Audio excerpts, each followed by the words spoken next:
우리가 때때로 살다 보면은 내가 뭘 위하여 살고 있는지 우리 자신에 대하여 허망하게 느끼고 또 어떻게 보면 우리의 삶이 어이가 없는 그런 삶이기도 합니다. 뭔가를 향하여 분주하게 달려가고 살아가는데 사실은 내가 가는 길을 내가 제대로 알지 못합니다.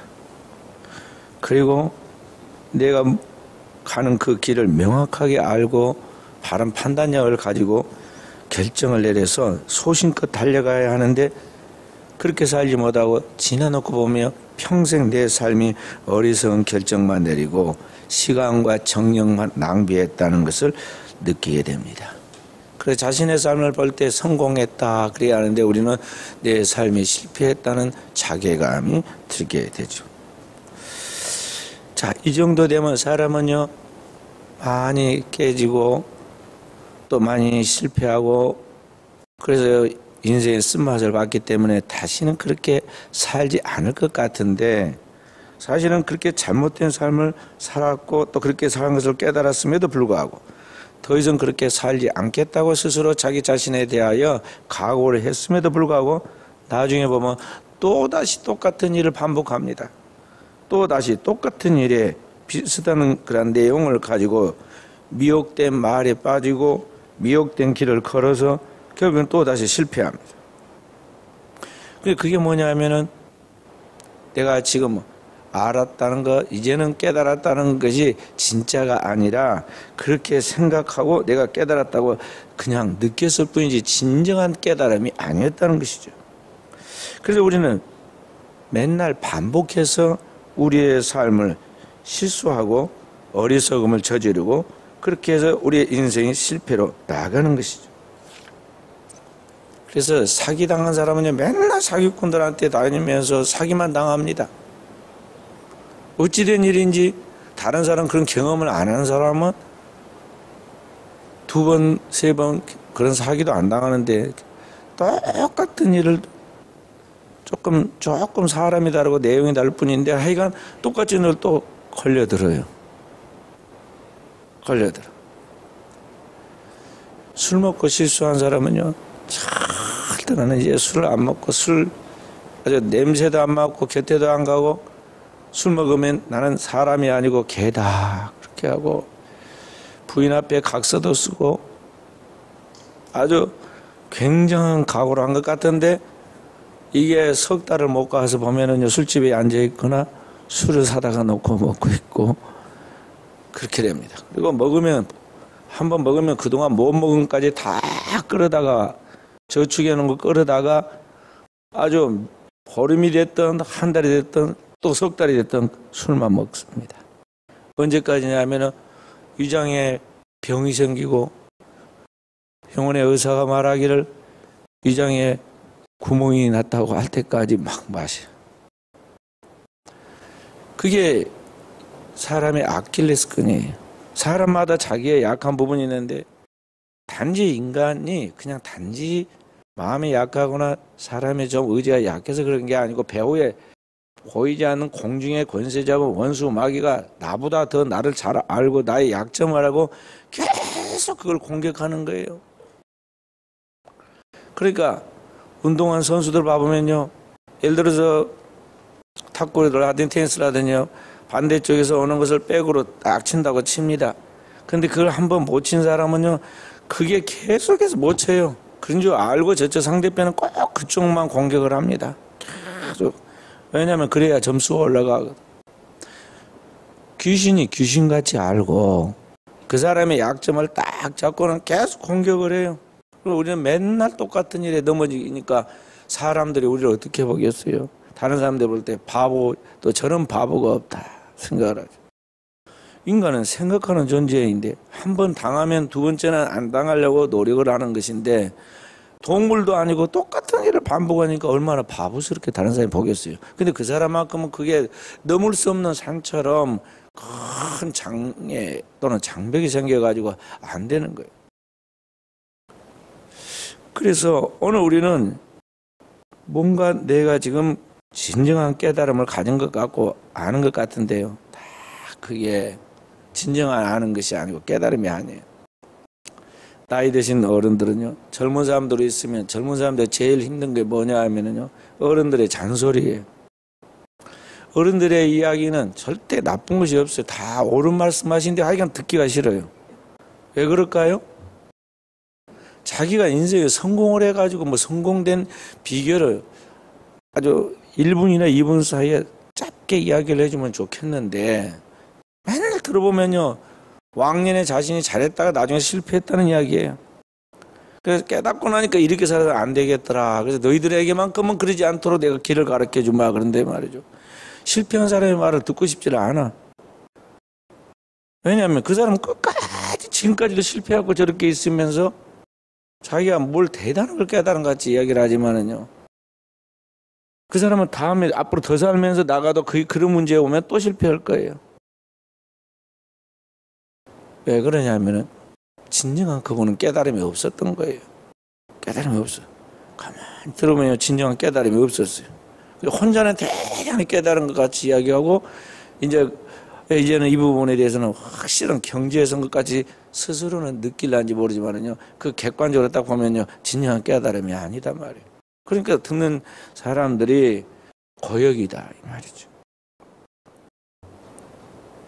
한 사람의 인생은, 나이 든 한 사람의 인생은요, 한 도서관 하나보다도 더 큰 지혜가 그 속에 들어 있어요. 그래서 선하게 참 이렇게 우리가 존중하고 활용하면은 그 삶이 풍요로워지고 그 공동체가 생명력이 넘치게 되는데, 문제는 그러한 것들이 정상적인 그러한 채널을 통해서 잘 적용돼 내와야 하는데, 대개 이런 이야기는 어디서 나오느냐 하면은 술 먹을 때 그런 자리에서 이야기 나오든지, 그렇게 해가지고 나중에 어떻게 하냐면은요, 할 말, 안 할 말 다 해가지고 이게 주워 담을 수 없게 되고, 이런 말들이 다른 사람에게 유익을 주고 행복을 주고 꿈을 심어주는 게 아니라 상처를 줘요. 그래가지고 거기에서 다툼과 분쟁이 생기고, 그래서 이번에 추석 같은 때도 고향 찾아가지고 왔던 그런 가족들끼리 옛날 이야기를 하다가 다툼이 생겨가지고 막 살인사건이 일어나고 방어가 일어나고 별 이상한 일들이 많이 일어났잖아요. 이게 다 그렇게 된 거예요. 그러니까 인간은 진정한 깨달음과 변화라는 것은 사람이 그냥 어떤 것들에 대하여 지나가 놓고 보니까 보여요, 길이. 그래서 내가 잘못 길을 왔구나 하고는 그렇게 하는 것이 그것이 아니라, 그것은 뉘우침이라고 보통 이야기하죠. 뉘우침을 되는 게 아니라 성령의 조명을 통해서 하나님이 우리 가운데 이것이 잘못된 삶인데 오늘 우리의 삶에 확실하게 바르게 살아서 너에게 축복이 되는 삶이 무엇인가에 대하여 하나님이 우리에게 전체적인 걸 한 번에 딱 통시적으로 보여준다고요. 그렇게 보여주면은 그 성령의 환상이라고 말하는데, 이 성령에서 보여주면은 나의 과거와 현재의 미래가 딱 보이면서 내 가야 할 길이 무엇인지에 대하여 내 인생의 꿈이 생기고, 내 인생에 살아가야 할 나의 삶의 그런 동기가 무엇이고 그 사람을 살아가야 할 목표가 뭔가에 대해 확실하게 보여요. 그러니까 이제는 내 삶에 대해서 이런 것들이 다 정리가 스스로 성령에 의해서 정리가 되니까 그 다음부터는 내 삶에 대하여 한 걸음 한 걸음을 그 목표를 향하여 정확하게 걷게 되죠. 그리고 그렇게 걸어가는 삶에는 자기의 삶의 보람과 그 해가는 일에 대한 성취를 통해서 자기 자신이 기쁨을 느끼고 행복함을 느끼기 때문에 삶이 자신도 행복하고 보는 사람들도 즐겁고 그 잘 되어가는 걸 보면서 주변에서도 돕는 손길이 나타나는 거예요. 그래서 그리스도인들은 주님 안에서 잘못된 삶을 살아갔던 이러한 삶에 대하여 성령에 의해서 진정한 회개가 이루어져야 하고, 성령에 사로잡혀서 자신의 삶의 진정한 변화, 그래서 성화라고 하는데 이 성화가 이루어지게 될 때, 그리고 그 하나님의 거룩한 주어진 깨달음과 감동을 쫓아서 살아갈 수 있는 성령의 능력, 성령의 힘이 주어질 때 그 사람의 삶은 이제 그때부터는 이제 탄력이 붙기 시작하는 거예요. 그런 경지에 서야 돼요. 그런데 이런 주님과의 관계 속에서 이런 확실한 변화의 체험, 그리고 하나님의 말씀을 확실하게 깨닫고 그 하나님의 약속의 말씀을 영원한 길과 진리와 생명으로 나가야, 믿고 나가야 하는데, 그런 믿음이 내한테 주어지지 않았기 때문에, 그렇기 때문에 어떠냐면 마치 개미가 왔던 길로 돌아가듯이 짐승이 왔던 길로 다시 돌아오다 올무에 목이 걸려가지고 잡히듯이 우리의 인생이 똑같은 짓을 반복하다가 마귀한테 딱 사로잡혀가지고 옛날에는 몇 번 살아났지만은요 마지막 고비에는 못 살아난다고요. 하나님이 그에게 이제 너는 끝났다. 구약에 보면 벨사사라이나 느부갓네살, 유명한 느부갓네살 왕의 아들이 있어요. 그 아버지로부터 큰 고대 바벨론이라는 제국을 통째로 이어받았지만 그가 그 제국을 감당할 수 있는 준비가 안 됐어요. 영역이 없었어. 그러니까 나중에 하나님의 손이 나타나서 벽에다가 글 썼잖아요. 메네 데겔 우바르시니라. 거기 보면 너를 딱 저울로 재보니까 부족함이 보였다. 그리고 너의 시대는 끝났다. 이제는 너의 땅은 나뉘어진다. 나의 제국은 나눠진다고 다 그게 글로 써갖고 나타나요. 끝났어. 그 말이 떨어짐과 동시에 그날 밤에 죽잖아요. 인생이라는 그런 거예요. 계속 그렇게 갈 것 같지만은요, 어느 순간 하나님께 끝났다. 너 끝났다. 딱 하나님께서 선언한 그날 그는 죽는 거야. 그러니까 우리의 시간을 우리가 계산한 대로 가는 게 아니라 하나님의 시간 안에 들어있다는 걸 알고 우리는 오늘의 최선을 다해야 돼요. 지금 믿을 수 있는 확실한 보장된 것은 오늘이나 내가 살고 있는 지금이 순간뿐이에요. 지나간 것은 다 왕년에 뭐 별 제국의 황제를 했던 대기업의 회장을 했던 다 그건 지나간 이야기가 죽어서 없어진 거예요. 그리고 오지 않는 미래는 아무리 장밋빛 세계를 펼쳐놓고 천하만국의 영화가 온다 할지라도 그것은 와봐야 할 일인데 아직 주어지지 않았으니까 그건 가상적인 이야기예요. 확실한 것은 오늘이라는 지금, 내가 두 발을 땅에 딛고 코로 숨을 쉬고 활동하는 지금만이 진짜인데 오늘 이 시간이 나에게 주어진 전부라는 걸 알고 오늘의 최선을 다할 줄 아는 그런 지혜 있는 사람이 돼야 하거든. 그런데 우리는 확실한 이 하나님의 말씀에 대한 성령의 조명과 깨달음이 없는 채, 그리고 이 하나님의 말씀을 지켜갈 수 있는 믿음이 없기 때문에, 그렇기 때문에 순간순간 분위기에 따라, 감정 따라, 상황에 따라서 막 움직입니다. 그리고 우리의 이 현재에 대해서 우리는 내가 내 자신을 믿을 수가 없어요. 항상 당했거든요. 그리고 우리의 미래에 대해서도 내가 명확한 뭔가를 붙잡지 않았기 때문에 내가 그 미래를 향하여 나아갈 목표를 찾지도 못했고 그걸 향하여 나아갈 자신도 없어요. 그러니까 항상 마음이 불안하고 현실이 두려운 거예요. 그걸 무엇이 제일 잘하냐? 내 안에 있는 나의 무의식인 나의 잠재의식이 잘 알아요. 나를 가장 잘 아는 내 안에 내 자아인, 내 깊은 자아인 이 무의식이 잘 알아. 그래서 내 속에는 잠재의식이 내 속에 늘 뭔가 불안감을 줘. 콩닥콩닥하고 마음이 불안하고 삶에 대한 기쁨과 평안이 없고 저렇게 꽃이 피고 향기가 나고 기후가 좋고 상황이 좋은데도 나만 어쩐지 삶에 재미가 없는 거예요. 그게 뭐냐면 하나님 안에 지금 내 영혼이 지금 확실한 뭔가를 붙잡지 않았기 때문에 그러거든. 주님이 오늘 묵상 기도 시간에 말씀하신 것 같이 천국은 여기 있다 저기 있다 못해 너희 가운데 있느니라 그랬잖아. 오늘 우리 안에 우리의 삶의 현장 이곳에 하나님의 나라가 임하고 하나님의 역사가 있는데 이 안에서 우리는 하나님과 함께 기뻐하고 즐거워하는 행복한 삶을 살아야 하는데 우리는 주어진 이 천국 안에서 천국의 삶을 누리지 못하고 있다는 거죠.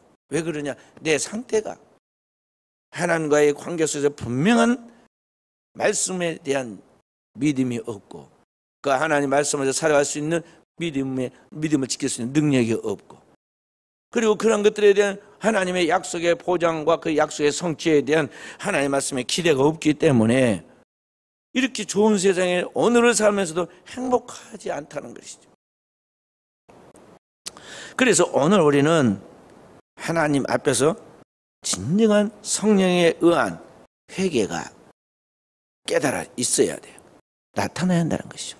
사도 바울처럼 담에석 도상에서 뒤집어졌던 그리고 거기서만 한 번 끝난 게 아니라 매일 사도 바울은 뒤집어져요. 한 번 그걸 체험하고 나서 내가 이거 믿어서는 안 되겠구나. 하나님 앞에서 나는 죄 덩어리라는 걸 확실히 인식하는데 이거 잊어먹으면 안 되겠구나 하고 늘 자신을 지금 점검하는 거예요. 허망한 마음을 욕망을 세상적인 헛된 생각을 가지고 또 헛된 길을 걸어갈 가능성이 많은 이 나라는 이 육체와 나의 존재를 확실하게 이해하고 그걸 깨달아서 주저앉히려고 매일 새벽 사도 바울은 하나님 앞에서 그 작업을 했다니까요. 옛날에 어느 나라의 왕이 이제 시골을 갔다가 거기에서 한 신실한 목동을 발견했어요. 그래서 왕인지도 모르고 이제 그 목동을 잘 손님에게 대우를 했는데 보니까 신실한 청년이. 그래서 왕이 나중에 불러가지고 그 왕의 일을 보게 했어요. 근데 얼마나 신실하게 잘하니까 점점 직위를 높여가지고 가장 높은 자리까지 올렸어요.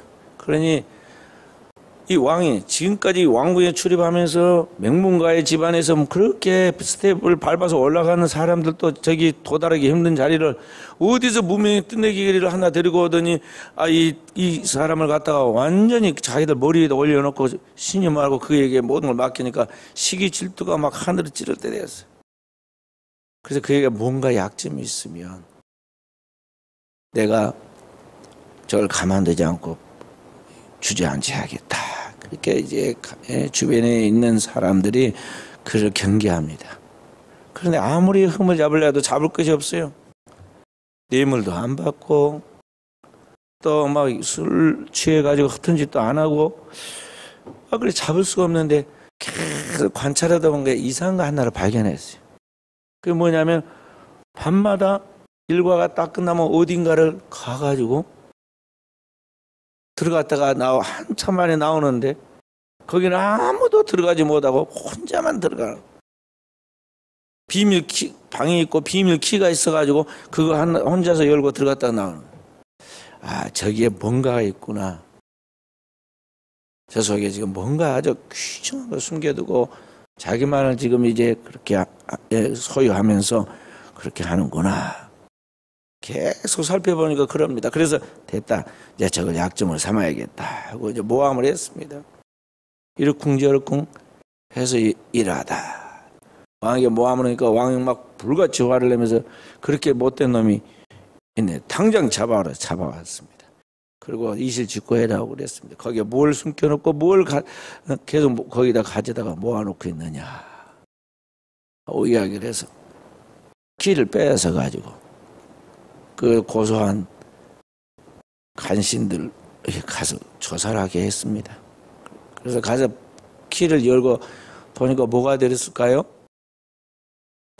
그 방 안에 들어가니까 상자가 하나 탁 있는데 그 상자가 뭔가가 들었을 것이다 딱 열어갖고 보니까 그 속에 뭐가 들었습니까? 본 성경책이 들어있나 사람이 고대 이야기인데 거기에 자기가 그 옛날 초란 목동으로 있으면서 그래서 그 비참하게 살고 있을 때 입었던 옷, 신발 그때 사용했던 것을 다 거기다 아주 그래서 좋은 함에다 딱 담아둔 거예요. 그 어이가 없죠. 그걸 갖고 와서 왕에게 통째로 보이라고 해서 보였더니 그 자리에 끌어보니까 그렇게 된 거예요. 그래서 이게 뭔고 하고 이제 물어보니 설명을 합니다. 제가 얼마나 비천한 자입니까? 근데 왕께서 저를 긍휼히 여겨서 오늘 이 자리까지 높였는데 제가 때로는 사람인지라 유혹을 안 받을 수 없고 마음의 방심과 또 욕망을 가지고 이렇게 타락하려고 하는 때가 순간순간 다가오는데 그때마다 제가 그 마음을 흐트러뜨리지 않기 위해서 내 주제, 내 존재가 무엇이 있는가를 확인시키기 위해서 제가 그 방에 가서 그 옷을 펼쳐놓고 그 입었던 옷과 신발을 펼쳐놓고 내가 어떤 존재인가를 확인하고 왔습니다. 그런데 제가 매일 가지 않으면 안 됐습니다. 그렇게 이야기를 합니다. 자기의 존재, 자기의 주제를 확인하기 위해서 그렇게 했다는 것이죠. 인간은요, 누구나 다 조금만 살만해지면 조금만 높아지면, 조금만 우리의 삶 속에서 여유가 생기면, 조금만 건강해서 활동할 수 있으면 꼭 세상으로 가고 육신의 정욕을 쫓고 교만해지고 다른 사람들한테 인정과 대우를 받고 싶어하는 그런 죄악된 본성이 있단 말이죠.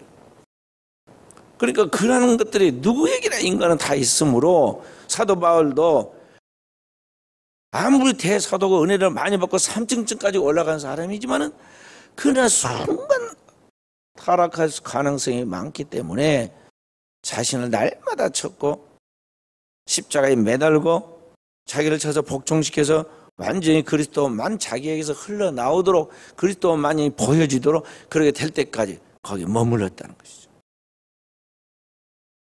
오늘 우리에게도 이러한 삶이 필요하다는 것입니다. 성령의 진정한 회개가 이루어지고 내가 어떤 존재인가에 대해 사도 바울은 죄인의 괴수라는 것, 내 안에는 선한 것이 단 1%도 없어서 선을 행할 수 있는 능력은 없는, 전혀 없는 전적 부패한 죄의 덩어리라는 것을, 내가 오늘 살 수 있는 것, 하나님 뜻대로 살 수 있고 그 뜻을 알고 그 뜻을 따라 일할 수 있는 것은 내가 아니라 나를 위하여 내 죄를 짊어지고 십자가에서 대속의 피를 흘려 영원한 속죄를 이뤄놓으신 예수 그리스도, 그분과 그분의 십자가에서 부어놓은 그 피의 공로로 말미암아 우리에게 부어주신 하나님의 영이 성령으로만 오늘 우리가 하나님의 선한 뜻을 따라 그 모든 것을 걸어갈 수 있다는 것, 그의 일을 행할 수 있고 그 뜻을 알 수 있고 그 뜻대로 살아서 영광 돌리는 삶을 살아갈 수 있다는 것을 오늘 우리가 깨닫게 되는 것입니다. 그래서 우리는 이게 필요해요. 그래서 우리 사랑하는 성도들이 교회가 왜 필요하느냐, 요새같이 비대면 예배를 코로나에 걸리지 않으려면 모인 자리에 안 가야 하니까 그런 소리만 하는데 거기에 걸려든 사람 많아요. 미혹에 걸려든 사람 하나, 교회 안 가고 싶은데 딱 좋았어요.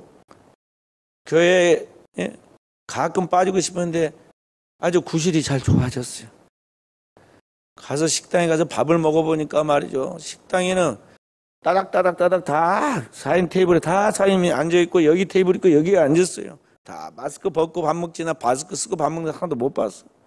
다 밥 먹고 이야기 다 하고 아주 몇 시간 동안 거기서 아주 앉았다가 갑니다. 놀다가 가고 싶은데 다 가고 먹을 것이 다 먹어. 그런데 교회 가는 것은 엉뚱하게 교회 가면 코로나 걸린다는 식으로 그렇게 하죠. 철저하게 예방하고 준비해서 모여서 은혜 받고 하나님 앞에 예배 드리고 그리고 그 받은 은혜의 충만함을 가지고 그 능력으로 일주일을 살아내야 하는데, 그것이 교회인데 교회의 정체성을 모르는 거야. 받지 않으면 나눌 수가 없고 받은 은혜가 없으면 세상을 이길 힘이 없는 거예요.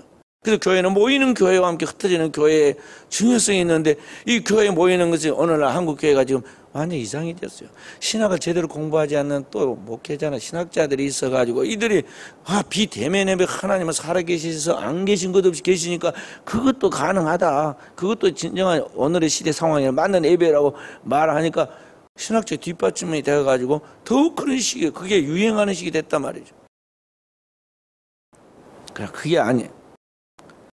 교회는 하나님의 성령이 일하시고 그 성령 안에서 내가 변화되고 뒤집어지고 새로워져서 새로운 피조물로 거듭나는 그러한 하나님과의 만남의 장소예요.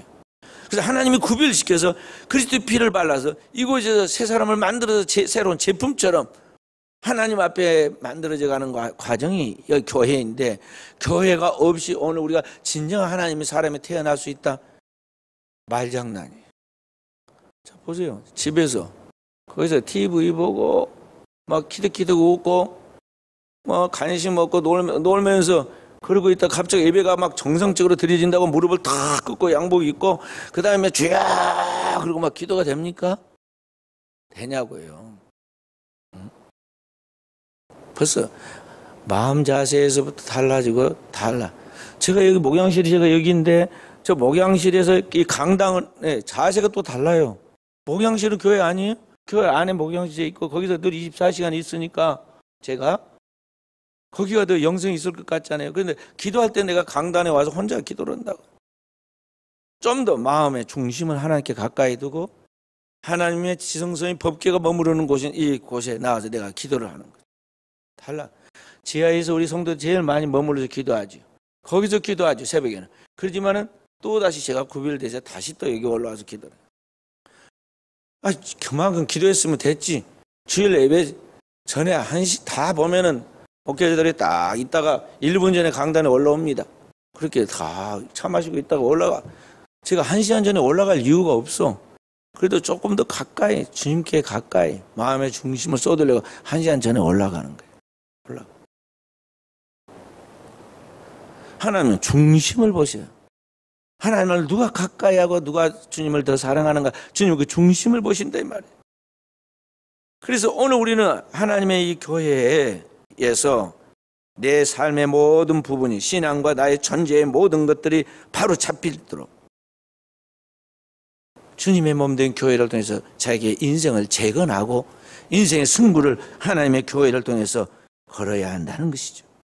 교회는 오늘 하나님의 영이, 성령이 운행하시는 것이요. 성령 우리 가운데 거하시지만 그 성령이 오늘날 교회 성도의 공동체를 통해서 운행하신다는 거죠. 출애굽한 이스라엘 백성들은 하나님께서 하늘의 불기둥과 구름기둥으로 그 공동체를 이끄신 것 같이 오늘 우리 하나님의 교회를 통해서 우리를 인도하세요. 그러므로 교회가 하나님의 영인 성령이 운행하시도록 만들어야 돼. 어떤 인간적인 프로그램이나 방법이 아니라, 사람에 의해서가 아니라 하나님의 성령에 운행하시는 역사 속에서 성령이 그를 재창조하여 만들어낼 때까지 그를 쪼개고 그를 완전히 깨뜨리고 변화시켜서 새로운 하나님의 형상으로, 그리스도의 형상 만들어지기까지 하나님의 교회를 통해서 승부를 걸으라는 것이죠. 할렐루야. 제가 초등학교 여기 팔마체육관에 가끔 운동을 하러 갑니다. 거기 가면 초등학생부터 청년들까지 운동하는 선수도 훈련시킵니다.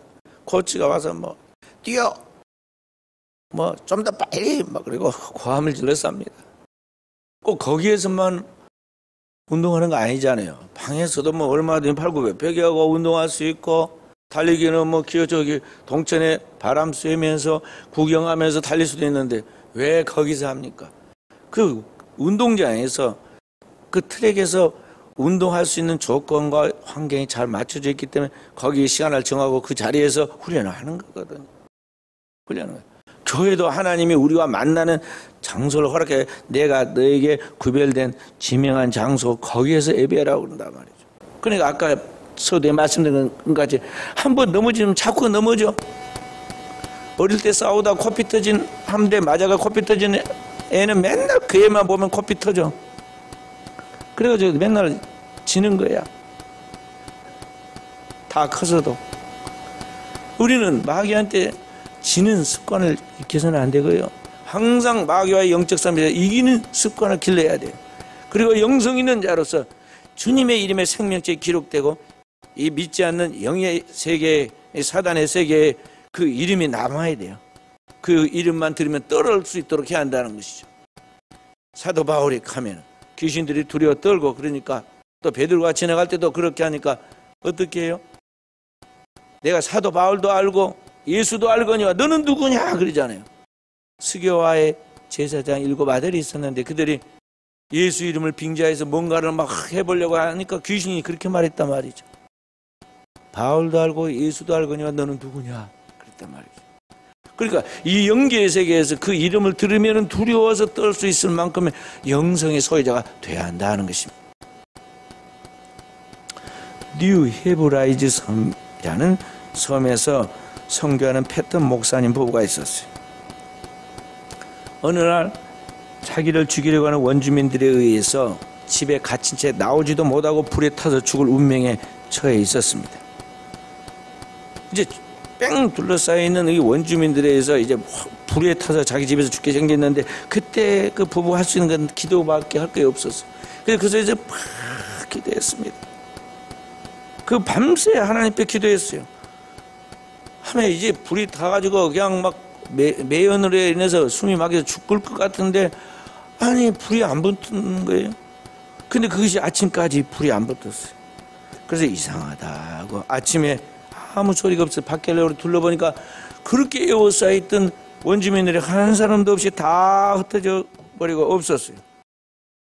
그래서 놀라운 일이다 하고 하나님께 감사했어요. 그리고 1년 후에 그 땅의 원주민 추장이 예수를 믿게 되었어요.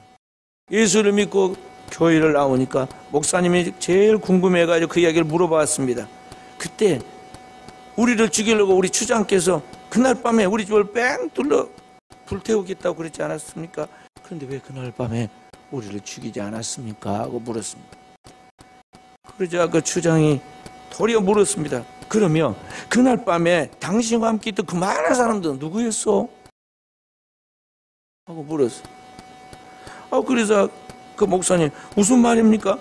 그날 밤에 거기에 있는 사람은 내 아내하고 나밖에 없었습니다. 아무도 없었습니다. 그러니까 무슨 말씀입니까? 아닙니다. 수백 명의 건장한 사람들이 빛나는 옷을 입고 손에 칼을 빼들고 삥 당신의 집을 둘러서서 밤새 지키고 있었습니다. 그렇게 이야기를 했어요. 그 패턴 부부가 성경에 나와 있는 대로 천군 천사가 자신을 둘러 위경에서 건져주신다는 말씀이 과연 나의 삶에도 나타났구나 하는 것을 그때 깨달았다고 그랬어요. 그렇기 때문에 우리는 성경에 있는 이야기를 성경으로만 끝마치려고 해서는 안 되고요. 다른 사람들이 간증한 이야기를 그 은혜스럽다고 늘 다른 사람들을 이야기로만 두어서는 안 돼요. 그 모든 일들이 나의 삶의 오늘의 현재에 나타나도록 해야 한다는 것이죠. 그러니까 우리는 교회가 되었든 성도의 집이 되었든 가정이 되었든 어느 곳이나 그곳이 하나님의 성령의 역사하는 장소가 되도록 해야 하는 것입니다. 사무엘상 19장에 보면 이런 이야기가 나옵니다. 사울 왕이 계속 하나님의 말씀을 불순종하니까 하나님의 영이 그를 떠났어요. 영이 떠나가지고 이번에 악령이 들어가서 사울이 미쳐버렸는데 적과 동지를 구분하지 말고 자기의 사이이면서 자기를 위하여 목숨을 그 충성하라는 다윗을 시기 질투해가지고 그를 죽이려고 쫓아다닙니다. 그 아들을 보호해주는 자기의 아들 요나단까지 그 아버지가 창으로 찔러서 죽이려고 하고 막 모욕을 하고 그러합니다. 견디다 못한 다윗이 거기에서 도망을 쳐가지고 어디로 가냐면 선지자 사무엘이 있는 곳으로 가죠. 선지자 사무엘이 그 이야기를 다 듣고 다윗을 보호하기 위하여 내가 있는 곳에 내가 있으면 함부로 못할 것이다 그랬어요. 근데 정보는 빨라가지고 다윗이 사무엘과 함께 남아나요시에 있다는 정보가 들어갔고 그 남아나요시에 있다는 다윗을 잡기 위해서 사울이 군사를 보냅니다. 첫 번째 파견된 군사들이 다윗을 잡으러 왔는데 남아나요에 가까이 가니까 뭐가 나타나요? 응? 남아나요에 가까이 가니까 거기 있는 사람들이 전부 다 하나님의 영에 접촉이 돼가지고는 예언을 하고 막 정신이 이제 완전히 달라졌어요. 그래서 죽이러 왔는데 죽이러 온 것이 아니라 막 예언을 합니다. 그리고는 결국에는 다시 돌아가서 왕에게 보고를 합니다. 그래서 두 번째 사람들을 또 보냈습니다. 두 번째 사람들도 가까이 남아나요시에만 가까이 가면 거기서 완전히 그냥 사람들이 달라져가지고 하나님의 영이 사로잡혀서 다 예언을 하고 사람을 죽이는 것이 아니라 보호를 하고 돌아갑니다. 세 번째까지 그렇게 하고는 안 되겠다 싶어하고 기회를 놓치면 안 되겠다 해서 사울왕이 내가 직접 가마 그러고는 말이죠. 군사를 먹고 달려갔어요. 그런데 어떻게 돼요? 역시 사울왕도 남아나에 가까이 가니까 하나님의 강력한 영에 탁 접촉이 되면서 그도 예언하는데 얼마나 강력하게 하나님이 사로잡으니까 왕의 채통이고 뭐고 다 필요 없고 빨가벗고 거기서 누워서 총일총야 거기서 예언을 했어요. 사무엘 앞에서. 사무엘이 뭐라고 그랬겠어요? 그러지 말아라. 좋게 말할 때. 그러고는 아마 달래서 보냈겠죠. 그래서 그 사람이 사울이 떠나간 이야기가 나와요. 남아나요. 하나님의 영이 강력하게 임재하고 거기에 있는 선지자들이 하나님의 백성, 하나님의 종들이 강력하게 거기서 기도하고 나가냐. 거기에는 그 어떤 것도 범접하지 못하고 거기에 하나님의 역사만 나타나는 것을 볼 수가 있어요. 오늘 우리가 하나님 앞에 이와 같은 영적 사람이 되도록, 우리가 머무른 곳이 이와 같은 영혼의 영적인 남아 나잇이 되도록 우리는 깨어서 기도하고 오늘 우리의 삶의 현장을 영적인 삶의 현장으로 만들어 가야 한다는 것입니다. 그래서 원수마귀가 한 길로 왔다 7길 흩어진다는 말이 그런 말이에요. 그렇지 않고 맨날 집에 이게 귀신들 들끌고 귀신의 집합소가 돼가지고 정상적인 사람도 그 집에만 들어가면 정신이 도는 거야. 그런 식으로 돼서는 안 된다는 것입니다. 옛날 우리의 조상들은, 부모랑 조상들은 맨날 우상단지 섬기고 구도하고 그러니까 이 집안이 완전히 귀신 집합소가 돼가지고 얼마나 고통 속에서 살았어요. 그러다 이 민족이 예수 믿고 하나님을 믿는 신앙 안에서 살기 시작하니까 오늘날 이 나라가 개화가 되고 변화돼가지고 세계 속에 으뜸가는 나라가 되었잖아요. 그래서 오늘을 살아가 우리는 하나님 앞에 이러한 영적 사람으로서 가도록, 그리고 우리가 서 있는 것이 영적인 그러한 지경으로 발전해 가도록 우리는 우리에게 주어진 그 현실과 우리에게 주어진 그 기회, 그리고 우리에게 주어진 그 모든 여건들을 주의 영광을 위하여 활용하는 종들로 서가도록 해야겠습니다. 오늘 말씀을 마칩니다. 우리는 하나님 앞에 영안이 열려야 합니다. 우리 육신의 눈이 있듯이 영적인 내 영혼의 속 사람이 하늘의 세계와 땅의 모든 것을 볼 수 있는 영적인 눈이 있어요. 영안이 열려야 합니다. 그리고 영적인 통찰력인 영적 지각이 발달해야 합니다. 그래서 우리가 딱 보면은 알아야 하고 경험하지 않아도 만나지 않아도 그걸 알 수 있는 그러한 영혼의 힘이, 그리고 영적인 지각이 우리에게 있어야 돼요. 그러한 것은 어디서 오느냐면 주의 말씀을 주야로 묵상하고 그 말씀에 근거하여 기도하는 자에게만 주어지는 하나님의 은사예요. 그래서 우리 성도들은 이 지금 조금이라도 힘이 있을 때, 건강할 때, 내 발로 교회로 오고 갈 수 있을 때, 지금이 내 인생의 가장 좋은 한때라는 것을 알고 이때 주님 앞에서 내 영혼의 꽃을 피워야 돼.